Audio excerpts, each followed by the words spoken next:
তানিয়া তোর বড় তো দিদি মুখ তুললো। হ্যাঁ বেশি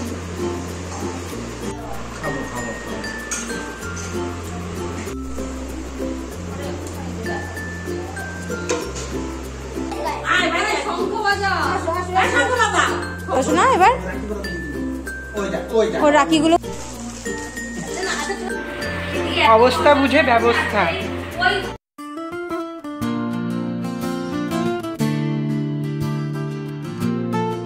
হ্যালো এভরিওয়ান, সবাই কেমন আছো? আশা করছি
একখান দিলে আমাদের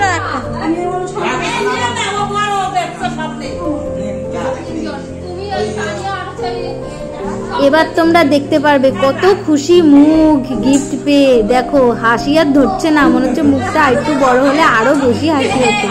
এনার তো এই ফুর্তি, ছোট জনার যে কি ফুর্তি হয়েছে 3খানা 500 টাকার নোট পেয়ে বলার মতো না।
তোমরা যারা যারা জানো না বলে দিই, এই 5 জন হচ্ছে আমার দিদার মাথা ব্যথার কারণ।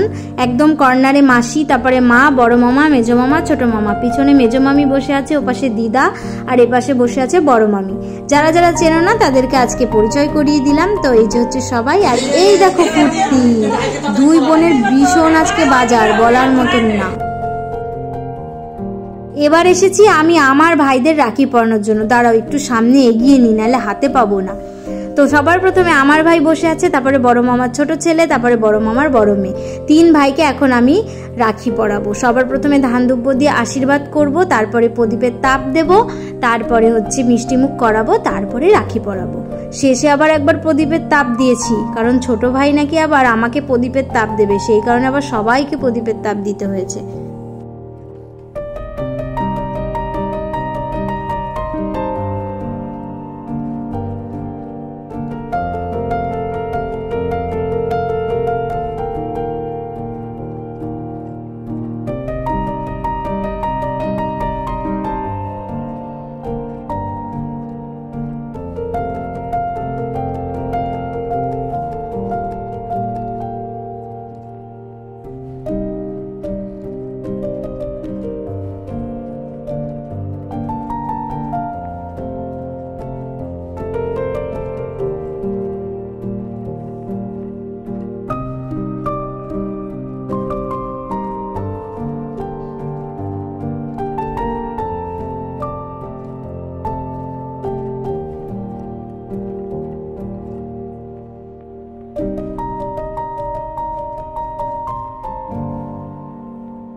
আর এই হলাম আমরা 4 ভাই বোন, আর ছোট বোন আর মাসির মেয়ে এখনো এসে পারিনি। আর মেজো মামার মেয়েটা তো আমার পেছনেই দাঁড়িয়েছিল। আমি রাখি পরানোর পর এবার মেজো মামার মেয়ে রাখি পরাবে। আর এটা আমার বরাবরই স্বভাব, পাটা এগিয়ে দেওয়া। ওরা আবার কষ্ট করে আমার পা ছুতে আসবে, তাই আমি পাটা এগিয়ে দিয়ে ওদের সুবিধাই করে দিলাম। আর আমি গিফটও পেয়েছি কিন্তু সব কজনের কাছ থেকে। আর আমি যেহেতু বড় দিদি, আমিও গিফট দিয়েছি ওদেরকে, কিন্তু পয়সা। কারণ পয়সা দিয়েছি এই কারণেই, যে যার পছন্দ মতো জিনিস কিনে নিতে পারবে।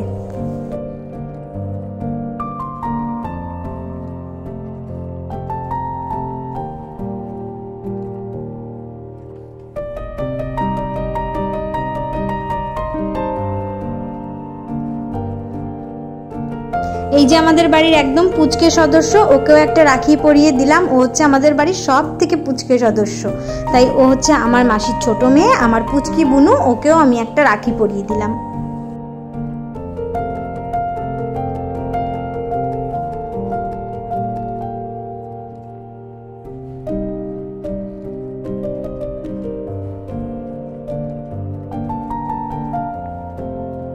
এবার মেজো মামার মেয়ে রাখি পরাচ্ছে। এই মেয়েটা ছোট হলে কি হবে, এর কিন্তু আদব কায়দা রীতি নীতি সমস্ত অনুষ্ঠানের নিয়ম কানুন একদম বড়দের মতো করে পালন করে। আর বড়দের মতো করে নিয়মগুলো বেশ মনেও রাখে, তোমরা দেখলেই বুঝতে পাবে।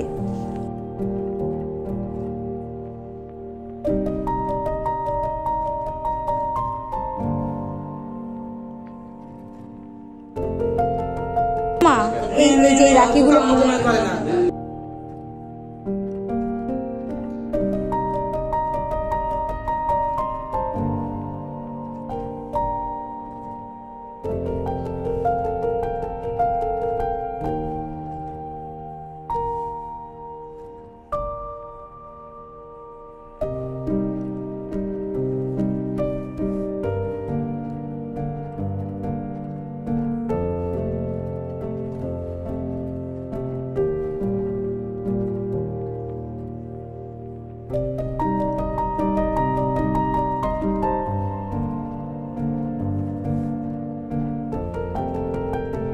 অনুষ্ঠান মিটে যাওয়ার পর মাসির বড় মেয়েটা এসেছিল, জানি না হয়তো লেট কি কারণে করলো, কিন্তু সবার শেষে এসেছে ভাই। আমার ভাই তখন খেতে বসে পড়েছিল, কারণ ভাইয়ের আবার খেয়ে ওষুধ খাওয়ার ব্যাপার আছে, সেই কারণে ভাই খেতে বসে পড়েছিল।